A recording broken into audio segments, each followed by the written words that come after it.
Hello दोस्तों, once again welcome to maths Vatika. दोस्तों मैं हूं रुपेश यादव। तो आइए शुरू करते हैं आज के क्लास को। आज हम लोग देखेंगे सेट नंबर 3 के क्वेश्चन नंबर 16 से उसके आए के क्वेश्चन। ये जो सीरीज आपका चल रहा है, इसके पीछे के जो भी क्लासेज हुई है उसके प्लेलिस्ट का लिंक आपको इस वीडियो के डिस्क्रिप्शन में मिल जाएगा।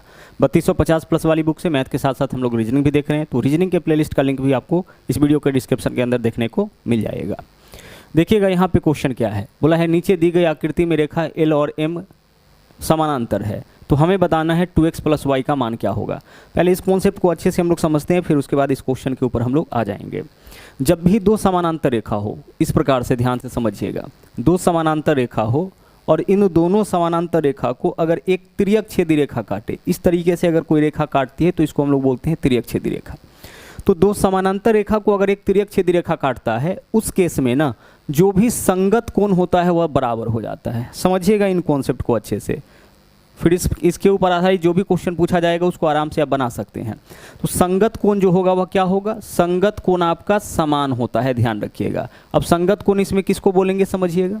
संगत कोण गौर से देखिएगा, इस लाइन को देखिए, इस लाइन के ऊपर दाईं ओर यह वाला कोण और उसी तरह से इस लाइन के ऊपर दाईं ओर यह वाला कोण, यह दोनों कोण कहलाएगा संगत कोण।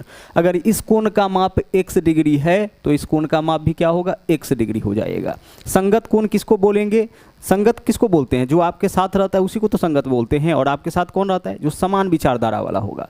तो यहाँ देखिए क्या है, यह कोण जो है लाइन के ऊपर दाहिने तरफ, यह कोण भी लाइन के ऊपर दाहिने तरफ, तो यह दोनों संगत हो जाएगा।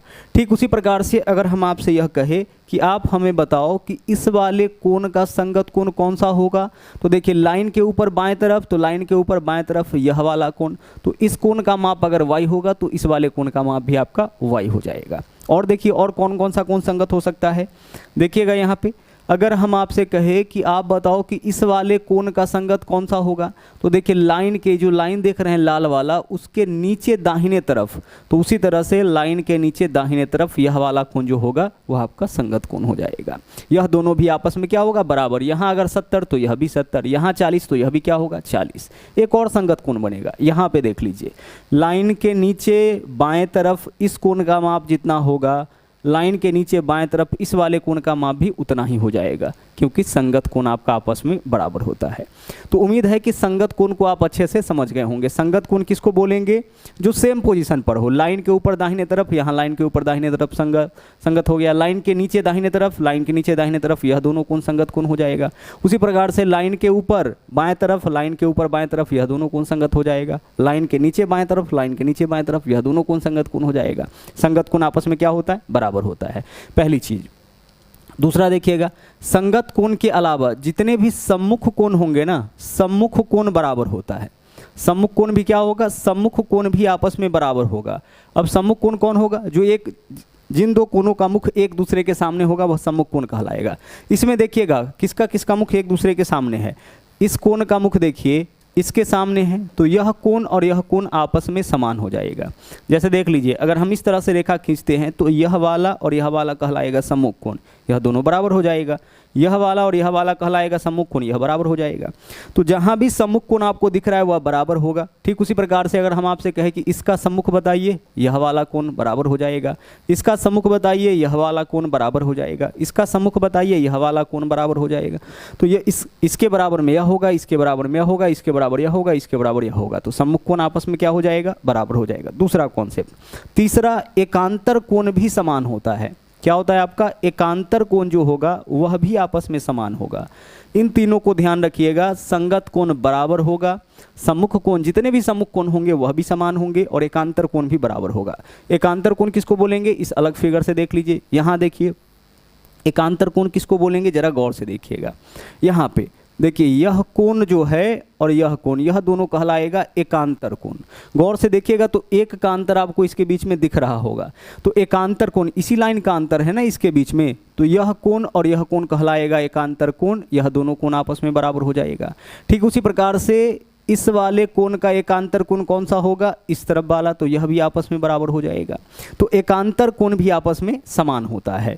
यह तीनों क्या होगा, यह तीनों आपस में समान होने वाला है, सब आपस में समान होगा। संगत कोण जितने भी होंगे आपस में समान होंगे, सारे सम्मुख कोण समान होंगे, सारे एकांतर कोण समान होंगे। इसके अलावा एक चीज़ और आपको समझना होता है कि एक तरफ के जितने भी अंतः कोण होते हैं, अंतः कोण का योग 180 डिग्री होगा, समान नहीं होगा। अंतः कोणों का योग 180 होगा, ठीक है। बस यह चीज़ जो है वो आपको अलग से ध्यान रखना होता है कि अंतः कोणों का योग 180 डिग्री हो जाएगा। जैसे देख लीजिए, यह वाला कोण लाइन के नीचे और यह लाइन के ऊपर, दोनों अंतः कोण है, क्योंकि इस लाइन और इस लाइन के अंदर में है, तो इन दोनों का योग 180। उसी प्रकार से इसका और इसका, इन दोनों कोण का योग 180। अगर ऐसे हम लाइन यहाँ पे खींच दे तो देखिए, यह कोण और यह कोण, इन दोनों, यह दोनों अंतः कोण है, इसका योग 180, यह दोनों कोण अंतः कोण है, इसका योग 180 हो जाएगा। अब आइए क्वेश्चन पे देखते हैं। यहाँ देखिए क्या बोला है, बोला यह गया है आपका कि हमें बताना है 2x प्लस वाई का मान। तो 2x प्लस वाई का मान निकालने के लिए हमें x और y दोनों का मान निकालना पड़ेगा। तो आइए x और y दोनों का मान निकालते हैं। x का मान बताइए, यह वाला कोण और यह वाला कोण क्या होगा आपका, अंतः कोण, और अंतः कोण का योग 180, तो यह 105 है, तो x का वैल्यू कितना हो जाएगा, 75 डिग्री। देख सकते हैं, लाइन के नीचे लाइन के ऊपर, यह दोनों अंतः कोण होगा ना, दोनों अंदर में आ रहा है, एक ही तरफ है, तो इसका योग 180, यह 105 है, तो यह आपका 75 हो गया। x का वैल्यू निकाल लिए। आगे चलिए, हम उसी कॉन्सेप्ट से इस क्वेश्चन को भी तो सोल्व कर सकते हैं। यह 60 है, तो यह भी क्या होगा, यह भी आपका 60 डिग्री होगा, क्योंकि सम्मुख कोण, देखिए यह दोनों कोण सम्मुख कोण है, सम्मुख कोण बराबर है। और फिर वही कॉन्सेप्ट हम लोग यूज यहाँ भी कर लेंगे। अंतः कोणों का योग 180, तो यह वाला कोण और यह वाला कोण अंतः कोण ही तो है, दोनों लाइन के भीतर में आ रहा है, तो यह 60 है, तो यह कितना हो जाएगा, 120 हो जाएगा। 120 किसका मान हो गया, y का। तो x का वैल्यू 75, y का वैल्यू 120। हमें बताना है 2x, तो 2 गुने x के जगह क्या लेंगे हम, 75 डिग्री लेंगे, x का मान तो 75 ही निकला है, प्लस y के जगह 120, 2 गुने 75 आपका हो जाएगा 150, 150 प्लस 120 270 डिग्री। यही आपके इस क्वेश्चन का आंसर, यानी विकल्प ए जो है वो आपका सही आंसर हो जाएगा। और भी कई कॉन्सेप्ट था, देखिए यहाँ 60 डिग्री का कोण बन रहा है, तो यहाँ भी कितना डिग्री का कोण बनेगा, सर यहाँ भी 60 डिग्री का कोण बनेगा। और अगर यहाँ 60 डिग्री का कोण बन रहा है तो सीधी रेखा पर 180 डिग्री, तो यह 60 है तो इधर 120, यानी कई कॉन्सेप्ट है जिसका यूज करके इस क्वेश्चन को हम लोग सोल्व कर सकते हैं, एक संगत से, एकांतर से, सम्मुख से, ठीक है। चलिए आगे बढ़ते हैं। अगला देखिए क्या है, एक व्यक्ति ने 75,000 रुपये की धनराशि 7.5% वार्षिक चक्रवृद्धि ब्याज साधारण ब्याज के दर से 6 वर्ष के लिए निवेश किया। 6 वर्ष के बाद उसे प्राप्त होने वाला मिश्रधन ज्ञात कीजिए। मिश्रधन हमें बताना है। आप देखिए तो जरा सा इस क्वेश्चन में रेट कितना है, सर रेट है 7.5%, पूर्णांक तोड़ दीजिए, 7 दूना 14, 1 15/2%, इतना क्या है, इतना आपका रेट है, ठीक है। रेट क्या होता है, रेट 1 साल का प्रतिशत ब्याज होता है, तो 7.5% ब्याज हो गया 1 साल का। हमें क्या बताना है, 6 साल का ब्याज, तो 6 साल का ब्याज गुना 6 हो जाएगा। प्रतिशत ब्याज होता है रेट गुने टाइम। जैसे अगर हम आपसे कहें ना कि 10% वार्षिक, इसका मतलब 1 साल का ब्याज 10%, जो भी मूलधन होगा उसका 10%। अगर बोला जाए 10% वार्षिक, इसका मतलब 1 साल का ब्याज 10% हो जाएगा, जो भी मूलधन होगा उसका 10%। ब्याज निकालने का दूसरा तरीका है रेट गुने टाइम। अब यहाँ पे देखिए 2 से काटिए, 2 तिया 6 हो जाएगा, 15 तिया 45% क्या होगा, 45% आपका ब्याज हो जाएगा। रिपीट कर रहे हैं, समझिएगा। अगर हम आपसे यह कहे कि 8% वार्षिक दर से 3 साल का ब्याज, 8 तिरिक 24%, 6% वार्षिक दर से 5 साल का ब्याज, 6 पंचे 30%, रेट गुना टाइम करिएगा, ब्याज निकल जाएगा। और यह जो ब्याज निकलेगा किस रूप में निकलेगा, प्रतिशत के रूप में। तो ब्याज आपका हो गया 45%।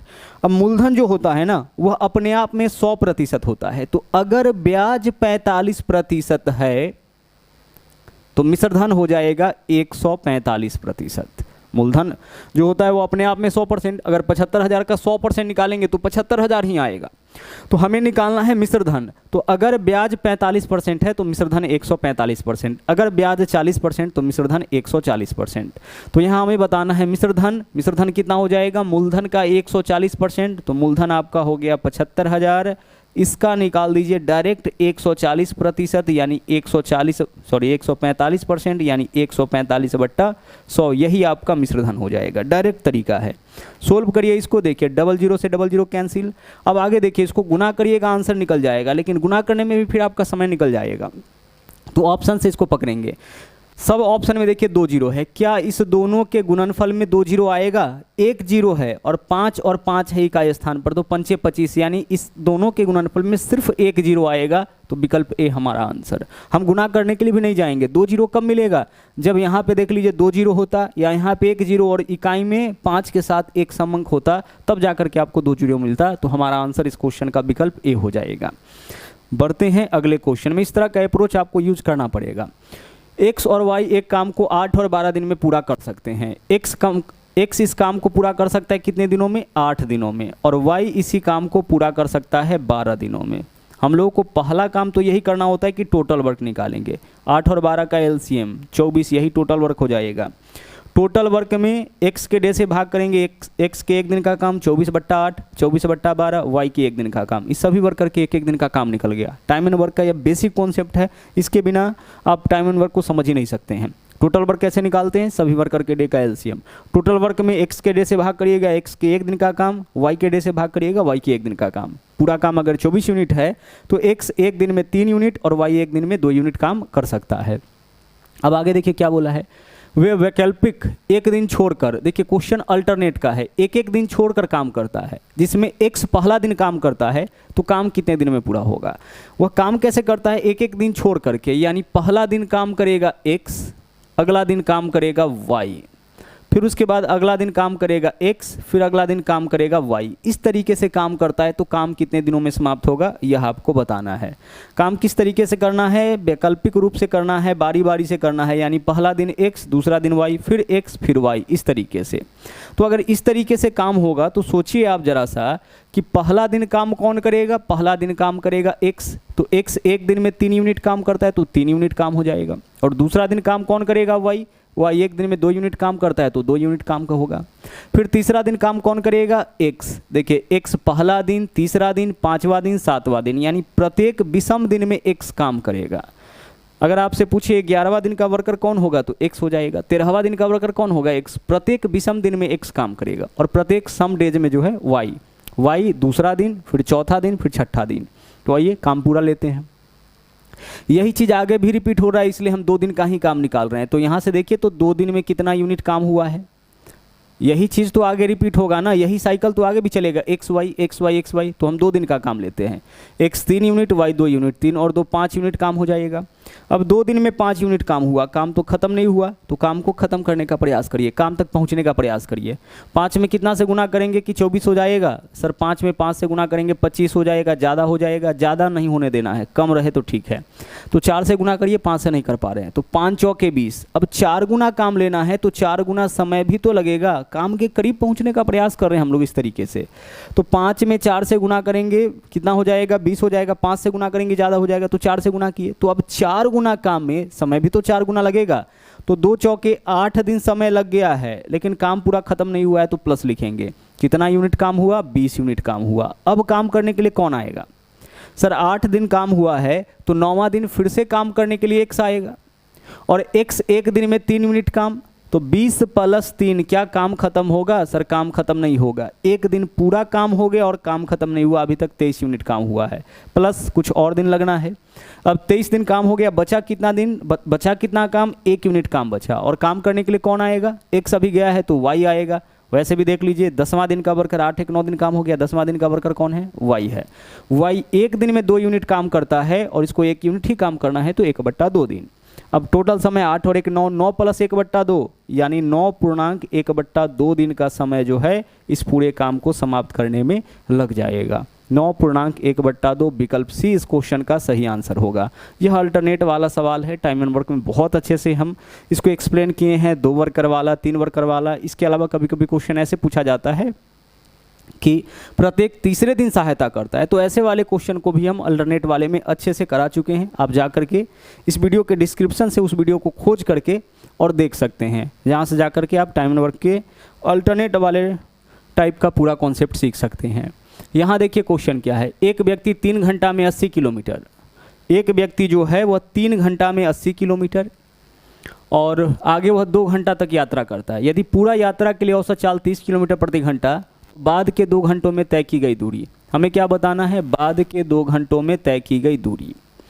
पहले देखिए यह 3 घंटा में 80 किलोमीटर, यह व्यक्ति 3 घंटा में, पहले 3 घंटा में दूरी तय करता है 80 किलोमीटर। ठीक है भाई, आगे देखिए, और आगे 2 घंटा में यात्रा करता है, और आगे 2 घंटा में यह कुछ यात्रा करता है, यही तो बताना है कि कितना यात्रा करता है। तो हम मान लेते हैं x किलोमीटर, जो पूछे जनरली क्वेश्चन में उसी को xy मानते हैं।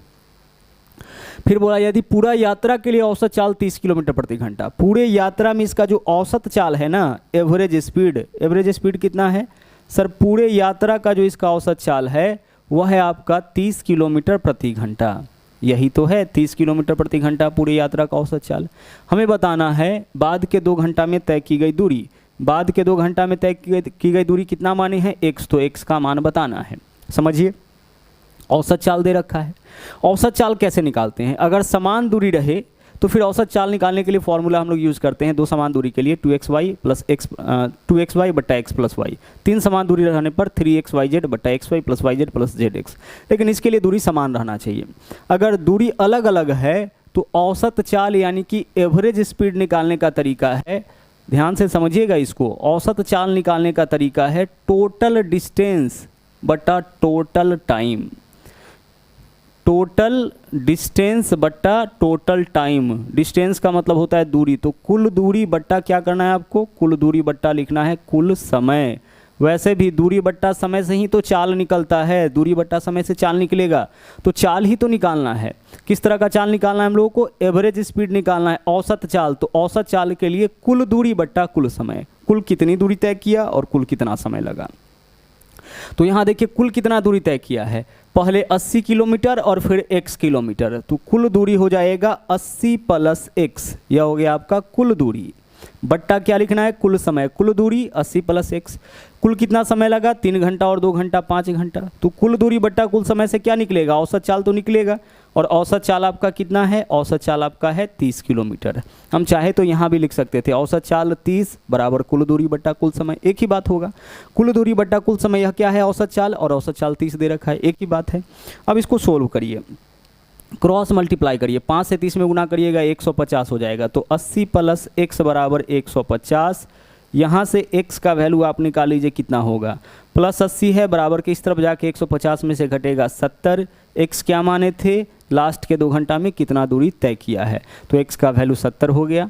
विकल्प सी आपका इस क्वेश्चन का सही आंसर हो जाएगा। इस फॉर्मूला को बस आपको ध्यान रखना है, औसत चाल बराबर क्या होगा? कुल दूरी बट्टा कुल समय। लेकिन समान दूरी रहने पर हम लोग अलग फॉर्मूला यूज कर लेते हैं, टोटल 2xy बट्टा x प्लस वाई। यहाँ देखिए बोला दी गई आकृति में त्रिभुज ABC बराबर ABD, ABC देखिए यहाँ पे क्या बोला? ABC यानी कि यह वाला जो एंगल है, बीच वाला एंगल ABD यानी इस वाले एंगल के बराबर है, दोनों एंगल समान है, और BC बराबर क्या है आपका? BD है। तो हमें यह बताना है कि त्रिभुज CAB किसके सर्वांग है? इस चिन्ह का मतलब होता है सर्वांग यानी कि बराबर है। CAB कहाँ से शुरू किया है? C से, तो CAB सोचिए तो जरा सा कि त्रिभुज CAB इस तरफ से किस त्रिभुज के बराबर होगा? सर इस तरफ से DAB के बराबर। तो हमारा आंसर क्या हो जाएगा? DAB। क्या निकालना है? CAB। CAB किसके बराबर? DAB के बराबर। विकल्प बी हमारा यहाँ पे आंसर हो जाएगा। ठीक है, आगे चलिए, यहाँ पे देखिए, चलिए आप मैथ्स वाटिका 2.0 इस एप्लीकेशन को डाउनलोड करके हमारे साथ पेड बैच में जुड़ सकते हैं, जहाँ पे आपको मिल जाएगा मैथ ओरिजिन का फाउंडेशन कोर्स, इसके अलावा एलपी और टेक्नीशियन का मास्टर बैच। ठीक है, साथ ही साथ एक नया बैच हमने स्टार्ट किया है, उसी एप्लीकेशन के ऊपर ब्रह्मास्त्र बैच है। अगर आप अलग अलग एग्जाम के लिए अलग अलग कोर्स नहीं लेना चाहते हैं तो यह एकमात्र ऐसा कोर्स है जो सारे एग्जाम के लिए, जिसके अंदर कंप्लीट मैथमेटिक्स आपको पढ़ाया जाएगा, और इसमें सारे लेटेस्ट क्वेश्चन यानी खास तौर से 2022 और 23 में जितने भी एग्जाम हुए हैं उसके क्वेश्चन को कलेक्ट करके इसमें चैप्टर वाइज और साथ में टाइप वाइज कराया गया है। कंप्लीट बैच कंप्लीट बैच का फी 399 है, जिसके अंदर आपको मैथ फाउंडेशन फ्री में मिल जाता है, यानी इस बैच के अंदर मैथ फाउंडेशन वाले बैच का सब्सक्रिप्शन आपको फ्री में देखने को मिल जाएगा। ओके, चलिए आगे देखते हैं क्या है। बोला है अरुणा की एक छोटी बहन है जिसकी आयु अरुणा से 8 वर्ष कम। अरुणा की एक छोटी बहन है जिसकी आयु अरुणा से 8 वर्ष कम। तो अरुणा की आयु अगर a वर्ष मान लिए तो इसके छोटी बहन की आयु a-8 हो जाएगा। जबकि बोला है अरुणा के बहन की आयु 18 वर्ष, बराबर में कर दीजिए 18। यहाँ से बताइए अरुणा की आयु क्या होगा, -8 है, इधर आएगा तो +8, 18 + 8 26 हो जाएगा। आंसर इस क्वेश्चन का विकल्प डी। देखिए फिर से रिपीट करते हैं, अरुणा की एक छोटी बहन है जिसकी आयु अरुणा से 8 वर्ष कम है। उसके अरुणा के छोटी बहन की आयु अरुणा से क्या है, 8 साल कम है। अरुणा के बहन की आयु 18 वर्ष, तो अरुणा से 8 साल कम किसका आयु है, उसके छोटी बहन का, और छोटी बहन का आयु दे रखा है। यहाँ से हम लोग आंसर निकालिए, इस क्वेश्चन का डायरेक्ट भी आंसर हम लोग निकाल सकते थे। अरुणा की एक छोटी बहन है जिसकी आयु अरुणा से 8 साल कम है, इसका मतलब कि अरुणा अपनी बहन से 8 साल बड़ी होगी। बोला है बहन की आयु 18, तो अरुणा की आयु 18 + 8 26 हो जाएगा।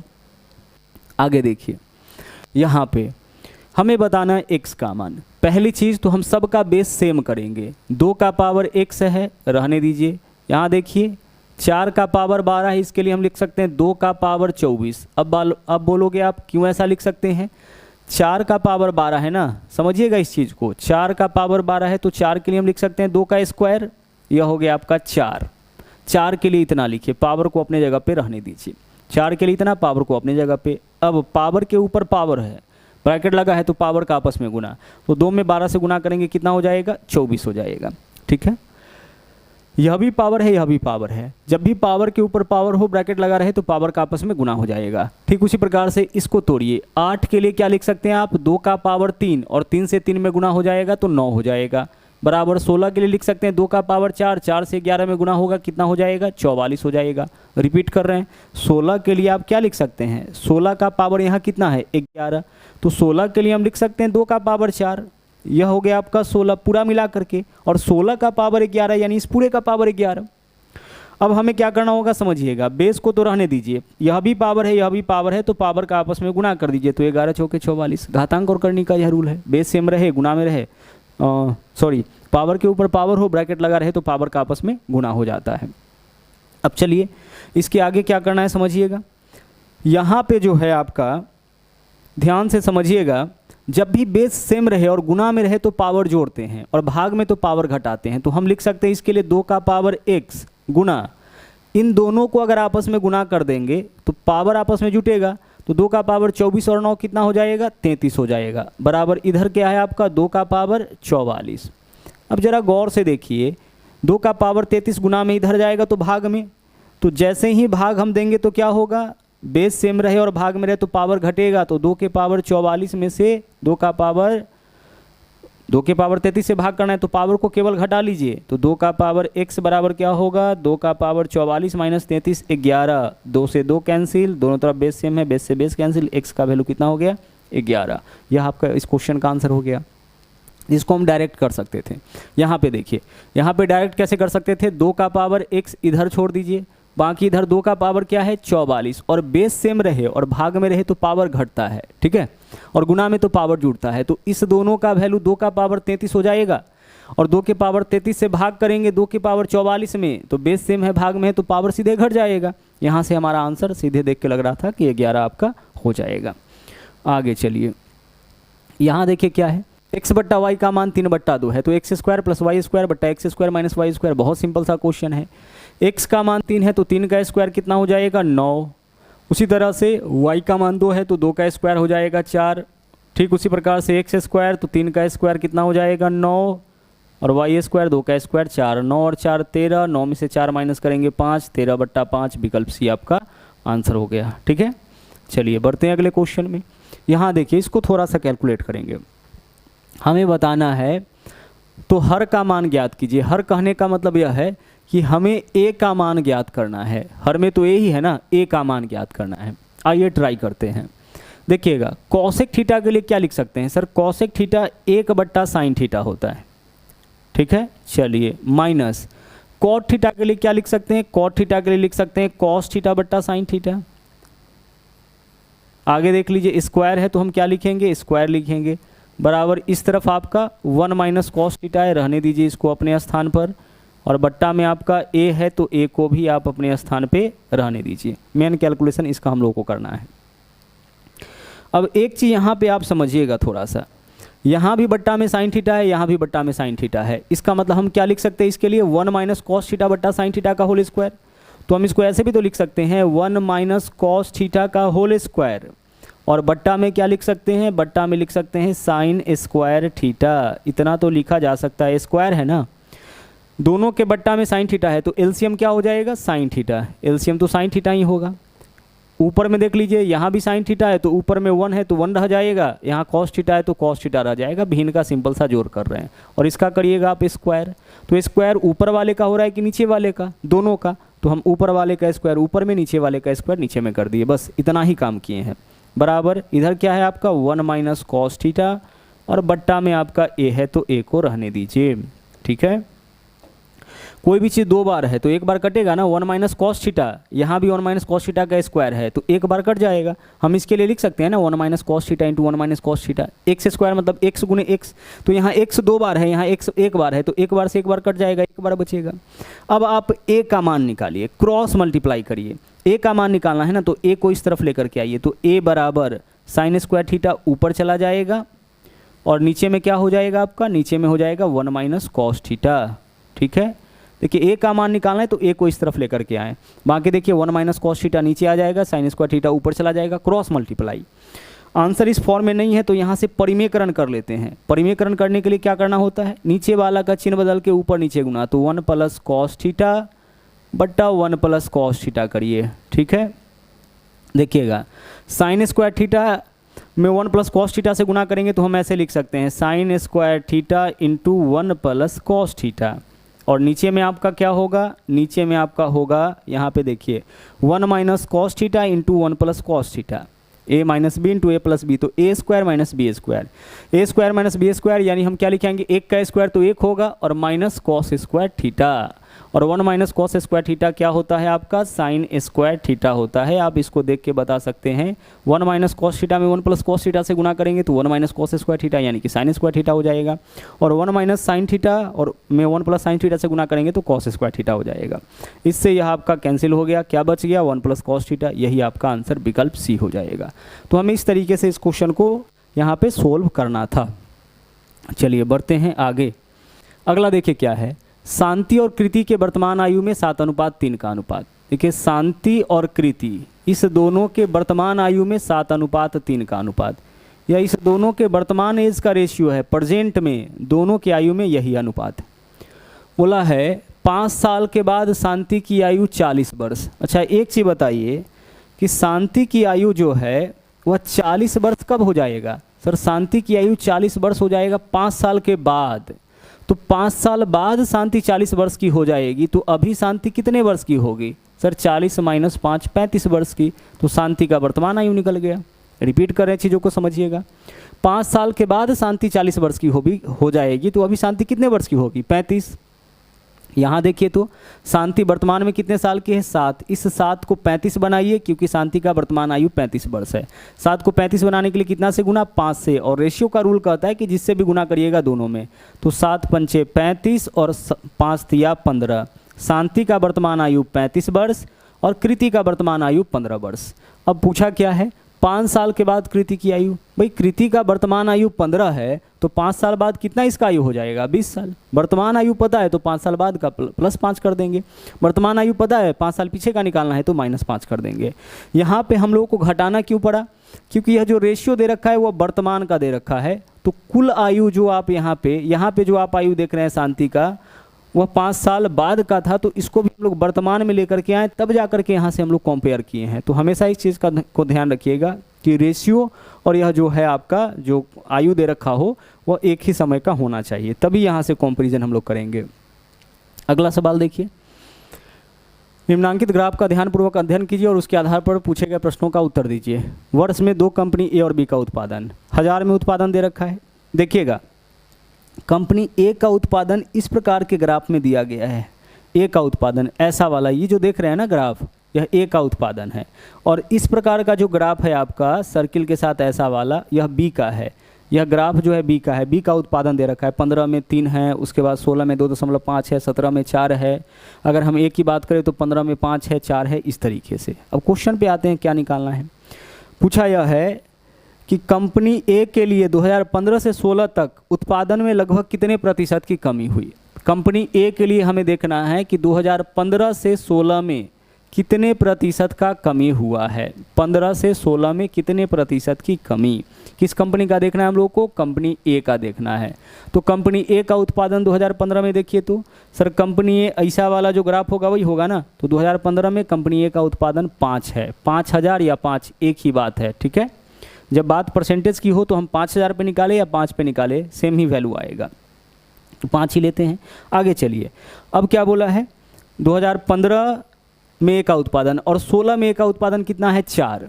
तो 16 में ए का उत्पादन 4 है, देख लीजिए। 15 में ए का उत्पादन यही है ना, यह वाला ग्राफ, और 16 में ए का उत्पादन यही वाला है ना, 4। आप चाहे तो 5000 और 4000 लिख सकते हैं, सब डाटा हज़ार में दे रखा है। अब 15 से 16 में कितना प्रतिशत का कमी आया? तो 5 से कितना हो गया? 4, तो 1 का कमी आया। कितना पे कमी आया है? 5 पे कमी आया है। प्रतिशत के लिए हम क्या करेंगे? 100 से गुना करेंगे, आंसर आपका निकल जाएगा। 100/5 यानी कितना परसेंट? 20%। आप बोलोगे कि सर सब तो डाटा हज़ार में दे रखा है, दिए गए वर्षों के दौरान 2 कंपनी और बी का उत्पादन संख्या हज़ार में है। तो यहाँ पे हम ऐसे भी तो लिख सकते हैं 2005 का उत्पादन 5 नहीं है, यह 5000 है, और यह 4 नहीं है, 4000 है, ठीक है, हज़ार के रूप में दिया है। फिर भी क्या फ़र्क पड़ता है? 5000 से 4000 हो गया, कमी कितना का? 1000 का कमी आया। कितने पे? 5000 पे 1000 का कमी आया। प्रतिशत के लिए क्या करेंगे? गुना करेंगे 100 से। यहाँ से भी सोल्व करिए, देखिए 000 से 000 कैंसिल, 100/5 कितना हो जाएगा? 20%। तो परसेंटेज आप 5 पे निकालिए, 4 पे निकालिए, या 5000 और 4000 पे निकालिए, वैल्यू आपका सेम रह जाएगा। परसेंटेज और रेशियो के लिए आपका छोटा वैल्यू भी चलेगा। आगे चलिए, यहाँ देखिए क्या है, एक व्यक्ति 100 मिनट तक 20 मीटर प्रति मिनट, देखिए एक व्यक्ति जो है 100 मिनट तक चलता है 20 मीटर प्रति मिनट, यानी 1 मिनट में 20 मीटर, तो 100 मिनट में 20 गुना 100 यानी कि 2000 मीटर चलता है, ठीक है।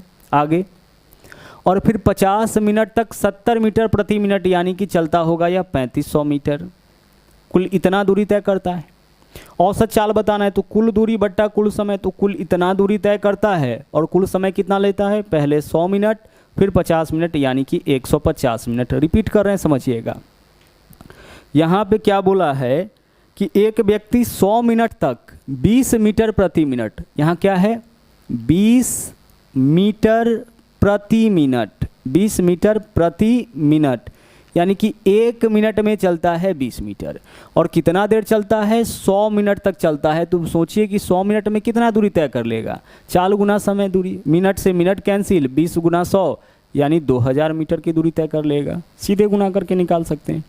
उसी प्रकार से 50 मिनट तक चलता है, किस तरीके से? 70 मीटर प्रति मिनट, यानी 1 मिनट में 70 मीटर, तो 50 मिनट में 3500 मीटर। तो कुल कितना दूर यह तय कर लेता होगा? 100 मिनट 20 मीटर प्रति मिनट के हिसाब से 2000 और उसके बाद 3500, कुल इतना दूरी तय कर लेता है। और समय कितना लगता है? पहले 100 मिनट और फिर 50, 150। कुल दूरी कुल समय। अभी जस्ट फॉर्मूला देखे हैं, 3500 में 2000 ऐड करेंगे, कितना हो जाएगा? 5500 हो जाएगा। तो 5500 बट्टा यहाँ पे लिखेंगे हम लोग 150, 0 से 0 कैंसिल, 5 से काटेंगे तो कितना हो जाएगा? 11 पंचे 55, 110, 5 से काटेंगे तो 3, 110/3 मीटर प्रति मिनट, 110/3 मीटर प्रति मिनट। यानी जिस फॉर्म में आपका यहाँ यूनिट है उसी फॉर्म में क्वेश्चन भी पूछा है, तो हमारा आंसर यही हो जाएगा, 110/3 मीटर प्रति मिनट। चलिए, तो यह था आपका आखिरी क्वेश्चन। इस तरीके से सेट नंबर 3 भी आपका कंप्लीट हुआ। अगले वीडियो में हम लोग मिलेंगे आगे के सेट के साथ। तो बने रहिएगा, लगातार इस बैच के अंदर बने रहिएगा। इसमें नए नए क्वेश्चंस आपको देखने को मिलता है, साथ ही साथ नए तरीका भी आपको हर एक क्वेश्चन को सोल्व करने का बताया जाता है। तो चलिए मिलते हैं हम लोग अगले वीडियो में। थैंक यू, जय हिंद।